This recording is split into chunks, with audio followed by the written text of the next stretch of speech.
ಮದ ಬಂದಾಗ ಏನು ಮಾಡುತ್ತೆ, ಮದ ಇಲ್ದಾಗ ಅದ್ರ ಮುಂದೆ ಇರಲ್ಲ ಅದು. ಮದ ಬಂದಾಗ ಭೀಮನ್ಗೆ ಮದ ಇರಲ್ಲ. ಇದಕ್ಕೆ ಮದ ಬಂದಾಗ ಇದನ್ನು ಅಟ್ಯಾಕ್ ಮಾಡೋಕ್ಕೆ ಬರೋದು.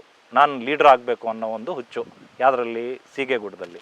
ಅಲ್ಲೇ ಇರೋದು. ಅದಕ್ಕೆ ಬೆಲ್ಟ್ ಇಲ್ಲ, ಕರಡಿಗೂ ಬೆಲ್ಟ್ ಇಲ್ಲ, ವಿಕ್ರಾಂತ್ಗೂ ಬೆಲ್ಟ್ ಇಲ್ಲ. ಏನ್ ಮಾಡಿದ್ರು? ಮಲ್ಕೊಂಡ್ಬಿಟ್ಟಿದ್ರ ಇಬ್ರು? ಮಲ್ಕೊಂಡ್ಬಿಟ್ಟಿರೋದು ಆರಾಮಾಗಿ ಅಡ್ಡ ಮಲ್ಕೊಂಡಿದ್ದು ಆರಾಮಾಗಿ ಗಿಡದ ಕೆಳಗಡೆ ತಣ್ಣಗೆ 3 ಗಂಟೆ 2.5-3 ಗಂಟೆ ಟೈಮಲ್ಲಿ ಮಲಗಿಬಿಡುತ್ತೆ ಸರ್. ಇಷ್ಟೊತ್ತಿಗೆ ಮಾಡಿದ್ದು 12 ಗಂಟೆಗೂ ಮಲಗುತ್ತೆ. 6ರಿಂದ 7 ಜನನ ಸಾಯಿಸಿರ್ತದೆ. ಮುಲ್ಲಾಜಿಲ್ದಲೆ ಹೊಡೆದು ಸಾಯಿಸ್ತಿತ್ತು.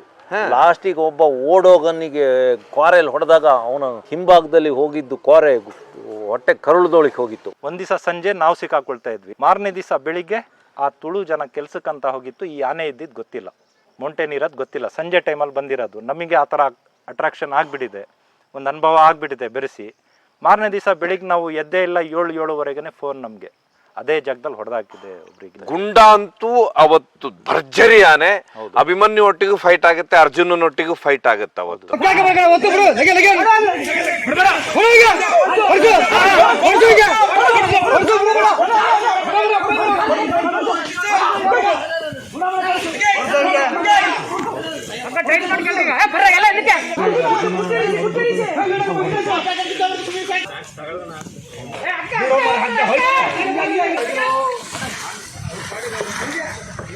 ಒಂದು ಮೂಮೆಂಟು ತೋಟದೊಳಗಡೆ ಆನೆ ನೋಡೋಕ್ಕೆ ಅಂತ ಹೇಳಿದರೆ ನನಗೆ ಭಯ ಉಟ್ಕೊಳ್ಳುತ್ತೆ. ಮುಂಚೆ ನನಗೆ ಆನೆ ಅಷ್ಟು ಫಾಸ್ಟ್ ಓಡುತ್ತೆ, ನನ್ನ ಮೈಂಡಲ್ಲಿ ಏನಿತ್ತು, ಹಳೆ ಜನ ಹೇಳೋ ಪ್ರಕಾರ ಆನೆ ದೊಡ್ಡದಾಗಿರುತ್ತೆ, ಓಡಲ್ಲ ಅನ್ನೋ ಮಾಹಿತಿ ನನಗೆ. ಓಡಿಸ್ಕೊಂಬಂದ್ರೆ ನಾವು ನಮ್ಗಿಂತ ಏನು ಫಾಸ್ಟ್ ಓಡುತ್ತಾ ಅನ್ನೋ ಒಂದು ಭ್ರಮೆ ಇತ್ತು ನನ್ನ ಮನಸ್ಸಲ್ಲಿ. ಆ ಭ್ರಮೆ ಯಾವಾಗ ಕ್ಲಿಯರ್ ಆಯಿತು ಅಂದರೆ, ಮೌಂಟೇನ್ ಕಾಡಾನೆ ನಮಗೆ ಯಾವಾಗ ಬೆರೆಸ್ತೋ, ಎಷ್ಟೇ ಫಾಸ್ಟ್ ಹೊಡೆದ್ರು ನಮ್ಗೆ ಆಗ್ತಾ ಇಲ್ಲ ಸರ್. ಆನೆ ಸೋಲಲ್ಲ ಸರ್. ಆನೆ ಎಷ್ಟು ದೂರ ಬೇಕಾದ್ರೂ ಒಂದೇ ಸ್ಪೀಡಲ್ಲಿ ಓಡೋವಂಥ ಶಕ್ತಿ. ನಾವು ಒಂದು ಸ್ವಲ್ಪ ದೂರ, ಒಂದು 200 ಮೀಟ್ರು ಒಂದೇ ಸ್ಪೀಡಲ್ಲಿ ಓಡ್ಬೋದು, ಆಮೇಲೆ ಸೋತೋಗ್ಬಿಡ್ತೀವಿ. ಆನೆ ಅರ್ಧ ಕಿಲೋಮೀಟ್ರು ಅದೇ ಒಂದೇ ಸ್ಪೀಡಲ್ಲಿ ಓಡಿದ್ರು ಸೋಲೋವಂಥದ್ದು ಇಲ್ಲ. ನಾವು ಕಣ್ಣಾರೆ ಅದನ್ನ ಒಂದು ಅನುಭವಿಸ್ತಿರೋದು ಒಂದು. ಇಲ್ಲ, ಅವತ್ತೇನಾಗುತ್ತೆ, ಮೌಂಟೇನ್ ನಿಮ್ಗೆ ಯಾಕೆ ಎದುರು ಆಗ್ತಾನೆ ಈ ಜಾಗದಲ್ಲಿ? ಎದುರಂದ್ರೆ ನಾವು ಮೌಂಟೇನ್ ಅನ್ನೋದು ಕಾಡಾನೆನ ನೋಡಬೇಕು ಅಂತ ಹತ್ರದಿಂದ ನೋಡಿರ್ಲಿಲ್ಲ ನಾವು. ಮೌಂಟೇನ್ನ ನೋಡಬೇಕು. ಈಗ ಎಲ್ಲ ಕಡೆ ಅದರದ್ದೇ ಹವಾ. ಆವಾಗ ಭೀಮನ್ಕಿಂತ ಕರಡಿಗಿಂತ ಮೌಂಟೇನ್ದು ಹವಾ. ಯಾಕಂತ ಹೇಳಿದರೆ ಮನುಷ್ಯರಿಗೆ ಬೆರೆಸುವಂಥ ಆನೆ ಯಾವ ರೀತಿ ಇದೆ, ಅದು ಯಾವ ರೀತಿ ಅಟ್ಯಾಕ್ ಮಾಡುತ್ತೆ ಅನ್ನೋದು ಆ ನೋಡೋಕೆ ಹೋದಾಗ ಆ ಒಂದು ನಮಗೆ ಅನುಭವ ಆಯಿತು ಸರ್. ಆ ಥರ ಏನೇನು ಅವತ್ತಂದ್ರೆ ಎಲ್ಲಿ, ಎಷ್ಟು ದೂರದಲ್ಲಿ ಇದ್ದವನು? ಇದೆ ಉಲೆಮಕ್ಕಿಂತ ನಮಗೆ ಒಂದು ಸ್ವಲ್ಪ ಒಂದು 100 ಮೀಟ್ರ್ ದೂರದಲ್ಲಿ ಸಿಗ್ದ ಸರ್. ಅಕಸ್ಮಾತ್ ಒಂದು 50 ಮೀಟ್ರ್ ದೂರದಲ್ಲಿ ಸಿಗ್ತಾ ಇದ್ರೆ ನಮಗೆ ನಮ್ಮ ಕತೆ ಅವತ್ತು ಮುಗ್ದಂಗೆ ಸರ್. ಯಾಕಂತ ಹೇಳಿದ್ರೆ ನಮ್ಮ ಅದೃಷ್ಟ ಚೆನ್ನಾಗಿದೆ ಸರ್. ಬೆರೆಸ್ಕೊಂಡು ಬಂತು. ನಮ್ಮ ಫ್ರೆಂಡು ಹಿಂದೆ ಉಳ್ಕೊಂಡ್ರು, ನಾನು ಮುಂದೆ ಇದ್ದೀನಿ ಸರ್. ಒಂದು ಮರ ಇತ್ತು, ನಾನು ಹತ್ಕೊಳ್ಳೋಕೆ ರೆಡಿ ಆಗಿಬಿಟ್ಟೆ. ನನ್ನ ಫ್ರೆಂಡ್ ಹೋದ್ರು ಅಂತಾನೆ ತಿಳ್ಕೊಂಡೆ. ಅವ್ರು ಬೇಲಿ ದಾಟಿದ್ರು. ಆ ಬೇಲಿವರೆಗೆ ಥರ ಒಂದು ಬೇಲಿವರೆಗೆ ಬಂದು ನಾನು ಅಷ್ಟು ದೂರ ಇದ್ದೀನಿ, ನಮ್ಮ ಫ್ರೆಂಡ್ ಇಲ್ಲಿದ್ದಾರೆ. ಬೇಲಿ ಹತ್ರ ಬಂದು ಅದೂ ವಾಪಸ್ ಹೋಯ್ತು ಸರ್, ಬಾಲ ತಿರ್ಸ್ಕೊಂಡು. ಅಷ್ಟು ಅದು ಯಾವುದೇ ಕಾರಣಕ್ಕೆ ಚೇಸ್ ಮಾಡಿದವರಿಗೆ ಕೊಲ್ದಲ್ಲೇ ಬಿಡ್ತಾ ಇರಲಿಲ್ಲ ಮೌಂಟೇನು. ಅವತ್ತು ನಮ್ಮ ಅದೃಷ್ಟ ಗಟ್ಟಿ ಇದೆಯೋನೋ ಏನೋ, ಯಾರು ಮಾಡಿದ ಪುಣ್ಯನೋ, ಒಟ್ರಾಸಿ ವಾಪಸ್ ಹೋಯ್ತು. ಅಲ್ಲ, ಯಾರ್ಯಾರನ್ನ ಕೊಂದಿದೆ ಅಂತ ಏನಾದ್ರು ನೆನಪಿದೆ? ಅದು ತುಳು ಜನ ಲಿಂಗಾಪುರ ಅಂತ ನಾವು ನೋಡಿರೋ ಪ್ರಕಾರ ಇಲ್ಲಿ ಹೊಡೆದಾಕಿತ್ತು ಸರ್, ಉಲೆಮಕ್ಕಿ ಅಂತ. ಅವತ್ತು ಕೊರೋನಾ ಟೈಮು, ಲಾಕ್ಡೌನ್ ಟೈಮು, ಜನ ಸೇರ್ಸೋಕ್ಕಾಗಿಲ್ಲ. ಇಲ್ಲಿ ಅವತ್ತಿನ ಮಾರನೇ ದಿವಸ ನಾವು ಸಿಕ್ಕಾಕೊಳ್ಳೋ ಅದನ್ನ ಮಾರನೇ ದಿವಸ ಬೆಳಿಗ್ಗೆ ಮೌಂಟೇನ್ ಆ ವ್ಯಕ್ತಿನ ಒಂದ್ ದಿವಸ ಸಂಜೆ ನಾವು ಸಿಕ್ಕಾಕೊಳ್ತಾ ಇದ್ವಿ. ಮಾರನೇ ದಿವಸ ಬೆಳಿಗ್ಗೆ ಆ ತುಳು ಜನ ಕೆಲ್ಸಕ್ಕಂತ ಹೋಗಿತ್ತು. ಈ ಆನೆ ಇದ್ದಿದ್ದು ಗೊತ್ತಿಲ್ಲ, ಮೌಂಟೇನ್ ಇರೋದು ಗೊತ್ತಿಲ್ಲ. ಸಂಜೆ ಟೈಮಲ್ಲಿ ಬಂದಿರೋದು. ನಮಗೆ ಆ ಥರ ಅಟ್ರಾಕ್ಷನ್ ಆಗಿಬಿಟ್ಟಿದೆ, ಒಂದು ಅನುಭವ ಆಗಿಬಿಟ್ಟಿದೆ ಬೆರೆಸಿ. ಮಾರನೇ ದಿವಸ ಬೆಳಿಗ್ಗೆ ನಾವು ಎದ್ದೇ ಇಲ್ಲ, 7-7:30 ಫೋನ್ ನಮಗೆ ಅದೇ ಜಾಗದಲ್ಲಿ ಹೊಡೆದಾಕಿದೆ ಒಬ್ರಿಗೆ. ಅದರಲ್ಲಿ 2 ಆನೆ ಒಂದೇ ದಿವಸ ಹಿಡಿತಾರೆ, ಒಂದು ಮೌಂಟೇನು, ಇನ್ನೊಂದು ಗುಂಡನ್ನ. ಇದು ನಮ್ಮ ಭಾಗದಲ್ಲಿ 7 ತಿಂಗಳಲ್ಲಿ 6ರಿಂದ 7 ಜನನ ಸಾಯಿಸಿರ್ತದೆ. ಮುಲ್ಲಾಜಿಲ್ದಲೆ ಹೊಡೆದು ಸಾಯಿಸ್ತಿತ್ತು. ಲಾಸ್ಟಿಗೆ ಒಬ್ಬ ಓಡೋಗನಿಗೆ ಕೋರೆಯಲ್ಲಿ ಹೊಡೆದಾಗ ಅವನ ಹಿಂಭಾಗದಲ್ಲಿ ಹೋಗಿದ್ದು ಕೋರೆ ಹೊಟ್ಟೆ ಕರುಳದೊಳಗೆ ಹೋಗಿತ್ತು. ಅಷ್ಟು ಸ್ಟ್ರಾಂಗ್ ಆನೆ ಇದು. ಆ ಥರ ಅದು ಮೌಂಟೇನ್ ಅಂದ್ರೆ ಇದು ಹೇಗೆ ಅಂದ್ರೆ ಆನೆನೇ ಅಷ್ಟು ದೈತ್ಯವಾಗಿತ್ತ? ದೈತ್ಯ ಏನಿಲ್ಲ ಸರ್, ಅದೇನು ಆ ಥರ ಏನು ಶಕ್ತಿಶಾಲಿ ಅಂತನೂ ಎಲ್ಲ. ಅದಕ್ಕೆ ಕರಡಿನೂ ಅದಕ್ಕೆ ಹೊಡಿತಾ ಇದ್ದ, ಉಳ್ದೆ ಎಲ್ಲ. ಅಂದರೆ ಅಗ್ರೆಸಿವ್, ಸಿಟ್ಟು, ಒಂದು ಸಿಟ್ಟು ಜಾಸ್ತಿ, ಅಟ್ಯಾಕ್ ಮಾಡೋದು ಆ ಥರ ಜಾಸ್ತಿ. ಮನುಷ್ಯರಿಗೆ ನೋಡಿದ್ರೆ ಆಗ್ತಾ ಇರಲಿಲ್ಲ ಅದಕ್ಕೆ. ಈಗ ನೋಡಿ, ಈಗ ಪಳಗಿದ ಮೇಲೆ ಭೀಷ್ಮ ಅಂತ ಈಗ ಚೇಂಜ್ ಆಗಿದೆ ಅದು. ಈಗ ಯಾವ ರೀತಿ ಸ್ವಭಾವ ಇದೆ, ಒಂದ್ಸತಿ ಹೋಗಿ ಬರ್ಬೇಕಂತ ಇದೀವಿ. ಕರಡಿನ ಮತ್ತೆ ಸೀಗೆಗುಡ್ಡ ಅಂತ ಇತ್ತು. ಅವ್ನು ಸೀಗೆಗುಡ್ಡ ನೋಡಿದ್ರೆ ಅವತ್ತು? ಹೌದು ಸರ್, ಸೀಗೆಗುಡ್ಡ ಇದೇ ಭಾಗಕ್ಕೆ ಹೋದ ವರ್ಷ ಕ್ಯಾಪ್ಚರ್ ಆಗೋ ಮುಂಚೆ ಭೀಮ ಚಿಕ್ಕಮಗಳೂರು ಭಾಗದಲ್ಲಿ ಗ್ರೂಪ್ ಜೊತೆ ಇತ್ತು ಸೀಗೆಗುಡ್ಡ. ಭೀಮನೂ ಹೋಗಿತ್ತು. ಈ ಸೀಗೆಗುಡ್ಡ ಹೋದಾಗ ರಿಟರ್ನು ಮತ್ತೆ ಅದನ್ನ ನಮ್ಮ ಭೀಮ ರಿಟರ್ನ್ ಹೊಡ್ಕೊಂಡು ಓಡಿಸ್ದ ಅದಕ್ಕೆ ಆಲೂರು ಭಾಗಕ್ಕೆ ಮತ್ತೆ ಯಾರನ್ನ ಸೀಗೆನ ಅದರ ಒಂದು ತಿಂಗಳಲ್ಲೇ ಸೀಗೆಗುಡ್ಡ ಕರಡಿನ ಕ್ಯಾಪ್ಚರ್ ಮಾಡಿ.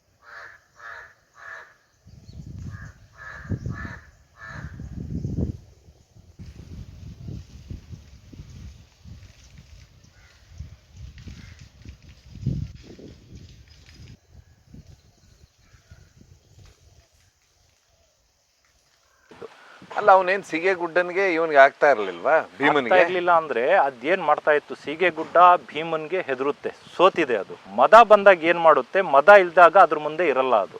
ಮದ ಬಂದಾಗ ಭೀಮನ್ಗೆ ಮದ ಇರಲ್ಲ, ಇದಕ್ ಮದ ಬಂದಾಗ ಇದನ್ನ ಅಟ್ಯಾಕ್ ಮಾಡಕ್ ಬರೋದು. ನಾನು ಲೀಡರ್ ಆಗ್ಬೇಕು ಅನ್ನೋ ಒಂದು ಹುಚ್ಚು ಯಾವ್ದ್ರಲ್ಲಿ, ಸೀಗೆಗುಡ್ಡದಲ್ಲಿ. ಆ ಸೀಗೆಗುಡ್ಡ ಏನ್ ಮಾಡ್ತಾ ಇತ್ತು, ಮದ ಬಂದ ಕಾರಣ ಭೀಮ ಇರೋ ಜಾಗಕ್ಕೆ ಬಂತು, ಅದ್ರ ಹತ್ರ ಜಗಳ ನಡೆಯೋದು. ಈಗ ಭೀಮ ಅಷ್ಟು ಬಲಿಷ್ಠ ಆಗೋ ಹೊತ್ತಿಗೆ ಮದ ಬಂದ ಆನೆನ ಟಕ್ಕರ್ ಕೊಡೋದು, ಯಾವ್ದನ್ನ, ಸೀಗೆಗುಡ್ಡನ.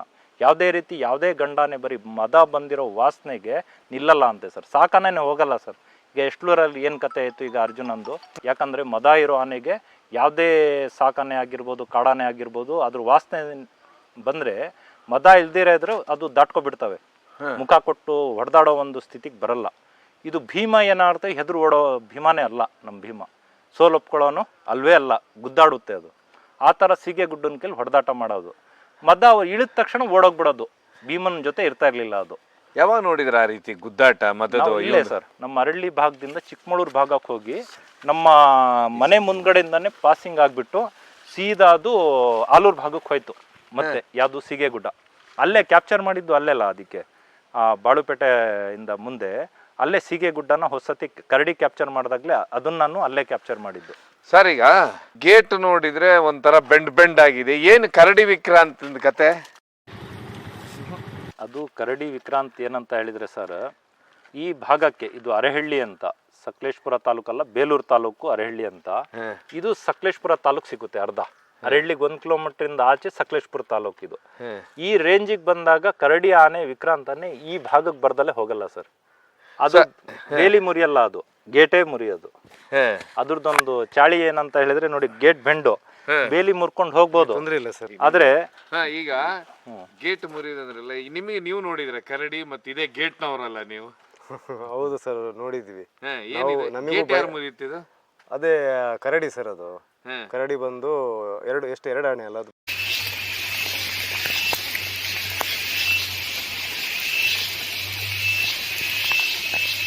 ಜಗಳ ಮಾಡ್ಬೇಕಾದ್ರೆ ಗೇಟ್ ಮುರ್ಕೊಂಡು ಒಳಗಡೆ ಹೋಗಿರೋದು ಅದು. ನಾವು ಎದುರು ಬಿಟ್ಟು ಭಯ ಮಾಡ್ಕೊಂಡು ಸೀದಾ ಆ ಕಡೆ ಮುಂದೆ ಹೋಗಿ. ಅದು ಯಾವಾಗ ನಡೀತದು? ಆಯ್ತು, ಸುಮಾರು ದಿವಸ ಆಯ್ತು ಸರ್. ಯಾವ್ದು ವಿಕ್ರಾಂತ್ ಅದು ಗಲಾಟೆ ಮಾಡ್ತಾ ಇತ್ತು? ಹೌದೌದು, ವಿಕ್ರಾಂತೆ ಗಲಾಟೆ ಮಾಡ್ತಾ ಇದ್ದು. ಸುಮಾರು ಸರಿ ನೋಡಿದ್ರ ಈಗ ಕರಡಿನ ಮತ್ತೆ ವಿಕ್ರಾಂತನ? ಸುಮಾರು ಸಲ ನೋಡಿದ್ವಿ ಸರ್. ನಾವು ಇವರು ಜಾಸ್ತಿ ಕಾರ್ಯಾಚರಣೆಗೆಲ್ಲ ಇವರೇ ನಮ್ಮನ್ನ ಕರ್ಕೊಂಡು ಹೋಗೋರು, ಜಾಸ್ತಿ ಇವರೇ ಇದು ಮಾಡ್ತಿದ್ರು. ಮತ್ತೆ ನಾವೇ ಒಂದ್ಸಲಿ ಕೆರೆಯಲ್ಲಿ ಇದೆ ನಮ್ಮ ಇವರು ಎಂಥದ್ದು ಉಲೆಮಕ್ಕಿ, ಅಲ್ಲಿ ನಾನೇನು ಮಾಡಿದೆ, ಮರದ ಮೇಲೆ ಹತ್ತಿ, ಕಾಫಿ ಗಿಡದ ಮೇಲೆ ಹತ್ತಿ ನೋಡೋಣ ಅಂತ. ಅದರಲ್ಲಿ ಹೆಚ್ಚು ಕಮ್ಮಿ 4-5 ಆನೆಗಳಿದ್ದು.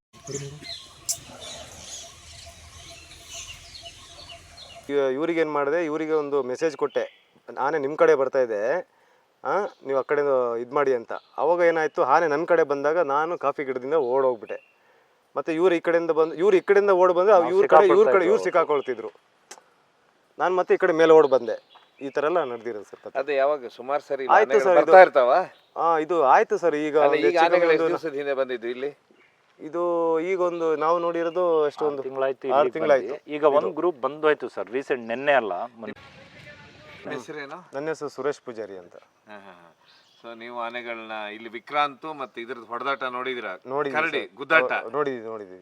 ಗುದ್ದಾಡ್ತಿರ್ತಾವ ಎರಡು? ಹೌದು, ಗುದ್ದಾಡಿದಿವೆ. ಮೊನ್ನೆ ಈಗ ಇಲ್ಲಿ ಬಿಕ್ಕೊಡಲು ಒಂದ್ಸಲಿ ಕಾಣಿಸಿದೆ, ಅದು ಸಿಂಗಲ್ ಹಿಂಗ್ ತಿರುಗಾಡ್ತಿರುತ್ತೆ. ಬೆಂಡ್ ಮಾಡಿದಾವೆ. ಹೌದು, ಕಾಲಲ್ಲೇ ಬೆಂಡ್ ಮಾಡಿರೋ ಸರ್. ಅದು ಏನ್ ಮಾಡುತ್ತೆ? ಅದು ಸಿಟ್ಟಿರುತ್ತಲ್ಲ ಸರ್, ಸಿಟ್ಟಿದ್ದಾಗ ಏನ್ ಮಾಡುತ್ತೆ, ಬಂದು ಸೀದಾ ಈಗ ಹೋಗಕ್ಕೆ ದಾರಿ ಇಲ್ದಾಗ ಸೀದಾ ಒಂದೇ ಸಲ ಬಂದು ನುಗ್ಬಿಟ್ಟು ಹೋಗುತ್ತೆ ಒಳಗೆ.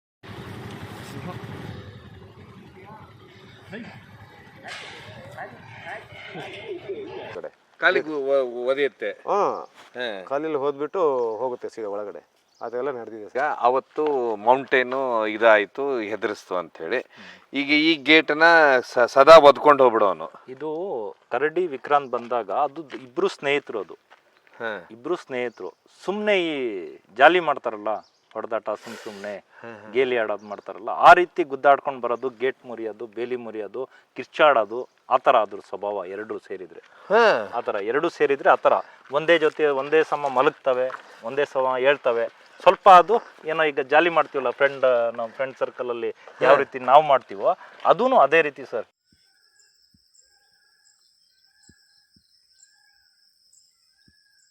ಯಾವ ರೀತಿ ನೀವೇನೋ ಹೇಳಿದ್ರೆ ಒಂದೇ ಟೈಪ್ ಮಲಗುದು ಅಂದ್ರೆ ಏನದು ಮಲಗೋದು ಏನಾಯ್ತಾ ಅಂತ ಹೇಳಿದ್ರೆ ಜೊತೆಯಲ್ಲಿ ಮಲಗೋದು ಅಂತ ಹೇಳಿದ್ರೆ ಒಳ್ಳೆ ನಿದ್ದೆ ಮಾಡುತ್ತೆ ಸರ್. ಚೂರ್ ಸೌಂಡ್ ಬರಲ್ಲ. ಈಗ ಕಾಫಿ ಗಿಡಗಳು ಹಿಂಗಿರ್ತವೆ ಸರ್, ರೋಬಸ್ಟ ಗಿಡ ಅಂತ ಬರುತ್ತೆ ಇದರಲ್ಲಿ ಸ್ವಲ್ಪ. ಇದು ಅರೇಬಿಕಾ. ಇದು ಇದರಲ್ಲಿ ರೋಬಸ್ಟ ಅನ್ನೋದು ಹೈಟ್ ಅಲ್ಲಿ ಬರುತ್ತೆ. ಹೈಟ್ ಅಲ್ಲಿ ಬಂದಾಗ ಏನಾಗುತ್ತೆ, ಅದ್ರ ಅಡಿ ಮಲ್ಕೊಂಡ್ರೆ ಆನೆಗಳು ಕಾಣಲ್ಲ ನಮ್ಗೆ. ಎಲ್ಲಿ? ಹೌದಾ? ಇದ್ರ ಅಡಿ ಮಲ್ಕೊಬಿಡುತ್ತೆ ಸರ್ ಆರಾಮಾಗಿ. ನಾವ್ ಹಿಂಗ್ ಹೋಗ್ತಾ ಇದೀವಿ ಅಂದ್ರೆ ನಮಗ್ ಕಾಣಲ್ಲ. ಅಷ್ಟು ಅಬ್ಸರ್ವ್ ಮಾಡಿದ್ರೆ ಮಾತ್ರ ಅದು ನಮಗ್ ಕಾಣೋದು. ಅಷ್ಟು ಇದೆ. ಅಷ್ಟ್ರ ಮಟ್ಟಿಗೆ ಎರಡು ಉದಯವರ ಭಾಗದಲ್ಲಿ, ಉದಯವರ ಅಂದ್ರೆ ಲಿಂಗಾಪುರ, ಅಲ್ಲಿ ನಮ್ಮ ಮನೆಯಿಂದ 1 ಕಿಲೋಮೀಟರ್. ಒಂದ್ ದಿವಸ ಹೋಗ್ತಾ ಇದೀವಿ, ಅರಣ್ಯ ಇಲಾಖೆಯವರಿಗೂ ಗೊತ್ತಿಲ್ಲ ಆನೆ ಇರೋದು ಎರಡೂನು. ಆ ವಿಡಿಯೋನೂ ಇದೆ ನನ್ನ ಹತ್ರ. ಅವತ್ತೇನ್ ಮಾಡಿದಾವೆ, ನಾನು ಯಾಕೋ ಒಂದು ಇದರಲ್ಲಿ ಬೈಕ್ ನಿಲ್ಲಿಸ್ಕೊಬಿಟ್ಟು ಸುಮ್ಮನೆ ನಾನು ನನ್ನ ಫ್ರೆಂಡು ಎಲ್ಲಿದಾವ ಆನೆ, ನಾವು ಸರ್ಚಿಂಗ್ ಮಾಡೋದು ಫ್ರೀ ಟೈಮ್ ಬಂದ್ರೆ ಆನೆ ಎಲ್ಲಿದಾವೆ ಸರ್ಚಿಂಗು. ಹೋಗ್ತಾ ಇದೀವಿ, ಮನ್ಸು ಹೇಳ್ತಾ ಇದೆ ಇಲ್ಲಿ ಆನೆ ವಾಸನೆ ಬರ್ತಾ ಇದೆ, ಸಿಂಡ್ ಬರುತ್ತೆ. ಆನೆ ಇದ್ದಿದ್ದ ಜಾಗದಲ್ಲಿ ಗಾಳಿ ಹೊಡೆದಾಗ ಸಿಂಡ್ ಬರುತ್ತೆ ಆನೆದು. ಆನೆ ಇದೆ ಅಂತ ಗೆಸ್ ಮಾಡ್ಕೊಂಡು ನಿಂತೆ ನಾನು. ನಿಂತಾಗ ಸ್ವಲ್ಪ ಹೊತ್ತು ಗೊತ್ತೇ ಆಗಲಿಲ್ಲ, ಒಂದು 1/4 ಗಂಟೆ. ಸ್ವಲ್ಪ ಮುಂದೆ ಹೋದ್ವಿ ಸರ್. ಮುಂದೆ ಹೋಗಿ ಯಾಕೋ ಅಂತ ಹೇಳ್ಬಿಟ್ಟು ನಾನು ಬಗ್ ನೋಡಿದ್ರೆ ಆರಾಮಾಗಿ ಮಲಗಿದಾವೆ ಎರಡು. ಕಿವಿ ಅಲ್ಲಾಡಿಸ್ಕೊಂಡು ಮಲಗಿದೆ. ಬುಸ್ ಅಂತೂ ಹಿಂಗೆ ಹೊಡಿಯುತ್ತೆ. ಆಮೇಲೆ ನಾವು ಸ್ವಲ್ಪ ಗಲಾಟೆ ಮಾಡಿದಾಗ ಎತ್ಕೊಂಡು ಇಬ್ರು ಎದ್ಬಿಟ್ಟು. ಯಾರು? ವಿಕ್ರಾಂತ್ ಮತ್ತೆ ಎಷ್ಟು ಗಂಟೆಗೆ ಟೈಮಿಂಗ್? ಟೈಮಿಂಗ್ ಒಂದು 4:15, ಸಂಜೆ ಒಂದು 4:45, 5 ಗಂಟೆ ಸಮಯ. ಆವಾಗ ಅಲ್ಲಿ ನಮ್ಮ ಮಾವನ ತೋಟ ಇದೆ, ಅವ್ರದ್ದೊಂದು 30 ಎಕರೆ ಇದೆ. ಅದ್ರ ಪಕ್ಕದ ಬೌಂಡ್ರಿಲೇ ಈ 2 ಆನೆಗಳು ಅಲ್ಲೇ ಇರೋದು. ಅದಕ್ಕೆ ಬೆಲ್ಟ್ ಇಲ್ಲ, ಕರಡಿಗೂ ಬೆಲ್ಟ್ ಇಲ್ಲ, ವಿಕ್ರಾಂತ್ಗೂ ಬೆಲ್ಟ್ ಇಲ್ಲ. ಅರಣ್ಯ ಇಲಾಖೆಯವ್ರಿಗೆ ಗೊತ್ತಾಗಲ್ಲ. ಈಗ ನಾವು ಹೇಳಿದ್ರೆ ಗೊತ್ತಾಗುತ್ತೆ ಇಂಥ ಜಾಗ ಆನೆ ಇದೆ ಅಂತ ಹೇಳಿದ್ರೆ. ಈಗ ಭುವನೇಶ್ವರಿಗೆ ಬೆಲ್ಟ್ ಇದೆ, ಬಿಟಮ್ಮ 2ಗಿದೆ, ಬಿಟಮ್ಮ 1ಗಿದೆ, ಅವ್ರಿಗೆಲ್ಲ ಬೆಲ್ಟ್ ಇದೆ, ಸಿಗ್ನಲ್ ಗೊತ್ತಾಗ್ಬಿಡುತ್ತೆ. ಗ್ರೂಪಲ್ಲಿ ಬೇರ್ಪಟ್ಟ ಆನೆಗಳದ್ದು ಸಿಗ್ನಲ್ಲು ಅರಣ್ಯ ಇಲಾಖೆಯವರಿಗೂ ಗೊತ್ತಾಗಲ್ಲ. ಈಗ ನಾನು ಪ್ರತ್ಯಕ್ಷದರ್ಶಿ ನೋಡಿದರೆ ಇಂಥ ಕಡೆ ಆನೆ ನೋಡಿ ಒಂಟಿಯಾಗಿ ಓಡಾಡ್ತಾ ಇದೆ ಅಂದರೆ ಮಾತ್ರ ETF ಅರಣ್ಯ ಇಲಾಖೆಯವ್ರಿಗೆ ಗೊತ್ತಾಗುತ್ತೆ. ಅದೇ ಆನೆಗಳು ಕೊಲ್ಲೋದು ಅದೇ ಆನೆಗಳು ಸರ್. ಗ್ರೂಪ್ ಇಲ್ಲಿದೆ ಅಂತ ಮೆಸೇಜ್ ಇರುತ್ತೆ. ಈಗ ಒಂದು 5 ಎಕರೆ ತೋಟದಲ್ಲಿ ಅದು ಬೇರ್ಪಟ್ಟಿದ್ದ ಆನೆ 1-2 ಆನೆ ಅಲ್ಲಿಗೆ ಬಂದಿದ್ರೆ ಗೊತ್ತೇ ಆಗಲ್ಲ. ಏನ್ ಮಾಡಿದ್ರು? ಮಲ್ಕೊಂಡ್ಬಿಟ್ಟಿದ್ರ ಇಬ್ರು? ಮಲ್ಕೊಂಡ್ಬಿಟ್ಟಿರೋದು ಆರಾಮಾಗಿ ಅಡ್ಡ ಮಲ್ಕೊಂಡಿದ್ದು ಆರಾಮಾಗಿ ಗಿಡದ ಕೆಳಗಡೆ ತಣ್ಣಗೆ 3 ಗಂಟೆ 2:30-3 ಗಂಟೆ ಟೈಮಲ್ಲಿ ಮಲಗ್ಬಿಡುತ್ತೆ ಸರ್. ಇಷ್ಟೊತ್ತಿಗೆ ಮಾಡಿದ್ದು 12 ಗಂಟೆಗೂ ಮಲಗುತ್ತೆ. ತಿನ್ನಲ್ಲ ಅದು, ಆರಾಮಾಗಿ ನಿದ್ದೆ ಮಾಡೋದು ಕೆಲಸ ಅದ್ರದ್ದು. ರಾತ್ರಿ ನಿದ್ದೆ ಮಾಡೋದಿಲ್ಲ? ರಾತ್ರಿ ಇಡೀ ನಿದ್ದೆ ಮಾಡಲ್ಲ. ನಮ್ಮನೆ ಮುಂದ್ಗಡೆ ಬಂದಿತ್ತು ಒಂದ್ಸತಿ. ನಮ್ಮನೆ ಪಕ್ಕದಲ್ಲೇ ಬಾಳೆ ಎಲ್ಲ ಮುರಿದು ತಿಂದು ಹೋದು.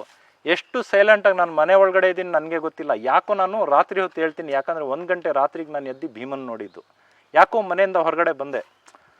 ಆವಾಗ ಮನೆಯಿಂದ ಹೊರಗಡೆ ಬರ್ಬೇಕಾದ್ರೆ ನನಗೆ ಕಪ್ಪುದ ಬಂಡೆ ಥರ ಕಾಣ್ತಾ ಇದೆ ಸರ್. ಇದು ಬಿಳಿ ಕಾಣ್ತಾ ಇದೆ, ಕ್ವಾರೆ ಅದ್ರದ್ದು ಕತ್ಲೆಯಲ್ಲಿ.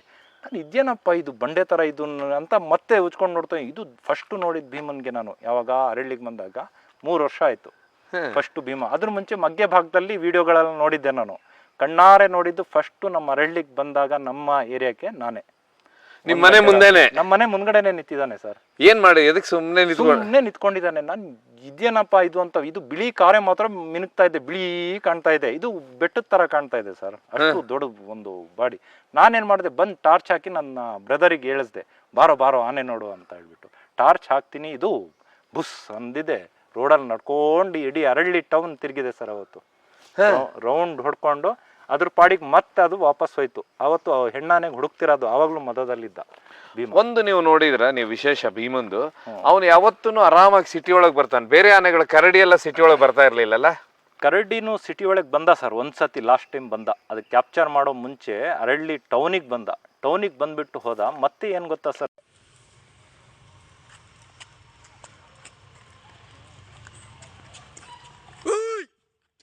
ಒಂದು ಬರಲ್ಲ ಅಂತ ಇಲ್ಲ ಸರ್. ರಾತ್ರಿ ಹೊತ್ತು ನಾನು ಬೋರ್ ಫೀಲ್ಡ್ ನಂದು.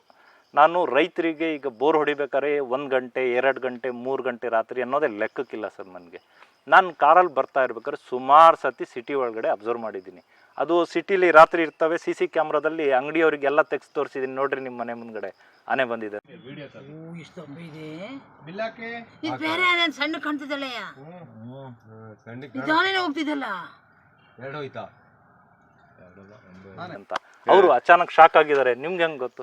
ರೀ ನನ್ನ ಓಡಾಟ ಇದ್ದೇ ಇರುತ್ತೆ. ಬೋರ್ ಈ ಸೀಸನ್ನು ಒಂದು ಫೆಬ್ರವರಿ ಮಾರ್ಚ್ ಏಪ್ರಿಲ್, ಈಗ ರೈತರಿಗೆ ಬೋರ್ ಬೇಕೇ ಬೇಕು, ನೀರು ಬೇಕೇ ಬೇಕು. ಅಂಥ ಟೈಮಲ್ಲಿ ನನಗೆ ಟೈಮ್ ಇಲ್ಲ ರಾತ್ರಿ ಹೊತ್ತು. ನನಗೆ ಎಷ್ಟು ಸತಿ ಆನೆಗಳು ಸಿಕ್ಕಿದಾವ ಅಂತಾನೆ ಲೆಕ್ಕ ಇಲ್ಲ. ಕರೆಕ್ಟ್. ನಾವು ಅವತ್ತು ಆಮೇಲೆ ಏನ್ ಮಾಡಿದ, ಇಬ್ರು ಎದ್ರು, ಕರಡಿ ಮತ್ತೆ ವಿಕ್ರಾಂತ್ ಎದ್ರು. ಎದ್ದವ್ರು ಎಲ್ಲಿ ಹೋದ್ರು ಓಡಿ? ಅದು ಓಡೋಗಲ್ಲ ಸರ್, ಅದು ಬೆರೆಸ್ಕೊಂಡು ಬಂತು ನಮಗೆ. ಎದ್ಬಿಟ್ಟು ಬೆರೆಸ್ಕೊಂಡು ಬಂತು. ಆಮೇಲೆ ಅಷ್ಟು ಹೊತ್ತಿಗೆ ETF ನವ್ರಿಗೆ ಫೋನ್ ಮಾಡಿದ್ದೆ ನಾನು, ಬಂದ್ಬಿಡಿ ಅಂತ. ಹತ್ತಿರದ ಎಲ್ಲಿದೆ ಅಣ್ಣ ಅಂತ ಹೇಳ್ಬಿಟ್ಟು ಹುಡುಗರು ಓಡ್ ಬಂದರು. ETF ನವರು ಓಡ್ ಬಂದು ನೋಡಿದ್ರೆ ಆಮೇಲೆ ಈ ಥರ ರೋಡ್ ಇದೆ. ಈಗ ನಮ್ಮ ಭಾಗಕ್ಕೆ ಬಂತು. ನಾವೇನು ಇಲ್ಲಿಗೆ ನಿಂತಿದ್ದೀವಿ ಇದೇ ಭಾಗಕ್ಕೆ ಉದಯವಾರದಿಂದ ಇಲ್ಲಿಗೆ ಬಂತು. ಒಂದೇ ರೋಡ್ ಸರ್, ಮಧ್ಯದಲ್ಲಿ ತೋಟ ಬರುತ್ತೆ, ಆ ಕಡೆ ರೋಡ್ ಈ ಕಡೆ ರೋಡ್, ಇದು ದಾಟಂಥದ್ದು. ಈಸಿಯಾಗಿ ಅಲ್ಲಿ ಓಡಿಸಿದ್ರೆ ಇಲ್ಲಿ ಬರುತ್ತೆ, ಇಲ್ಲಿ ಓಡಿಸಿದ್ರೆ ಅಲ್ಲಿ ಹೋಗುತ್ತೆ. ಈಗ ನೀವು ಹೇಳಿದ್ರಲ್ಲ ಬಂತು. ಆಮೇಲೆ ಅದಾದ ನಂತರ ನೀವು ಅವಾಗ ನಾವೊಂದು ಮಾತಾಡ್ತಾ ಇದ್ದು ಮೌಂಟೇನ್ ಬಗ್ಗೆ ಮಾತಾಡ್ತಾ ಇದ್ದು. ಹೌದು ಸರ್. ಮೌಂಟೇನ್ ಅವತ್ತು ಒಬ್ಬರನ್ನ ಹೊಡೆಯುತ್ತೆ, ಇದಾಗುತ್ತೆ. ಅದಾದ ನಂತರ ಯಾಕೆ ಹಿಡಿತಾರೆ, ಯಾವತ್ತು ಹಿಡಿತಾರೆ, ಅವತ್ತು ಏನಾಗುತ್ತೆ? ಅವತ್ತು ಏನಂತ ಹೇಳಿದ್ರೆ ಎರಡು ಆನೆ, ಒಂದು ಮೌಂಟೇನ್ ಅಂತ ಹೇಳಿ, ಇನ್ನೊಂದು ಗುಂಡ ಅಂತ ಹೇಳಿ. ಗುಂಡ ಅಂತೂ ಅವತ್ತು ಭರ್ಜರಿ ಆನೆ. ಅಭಿಮನ್ಯು ಒಟ್ಟಿಗೂ ಫೈಟ್ ಆಗುತ್ತೆ, ಅರ್ಜುನನೊಟ್ಟಿಗೂ ಫೈಟ್ ಆಗುತ್ತೆ ಅವತ್ತು. ನಿಮ್ಗೆ ನೆನ್ಪಿರ್ಬಹುದು, ಅದು ವಿಡಿಯೋದಲ್ಲಿ ಇದೆ. ಅವತ್ತು ನೀವು ಇರ್ತೀರ ಪ್ರತ್ಯಕ್ಷದರ್ಶಿ. ಏನಾಗುತ್ತೆ ಅವತ್ತು ಕತೆ? ಅವತ್ತಿನ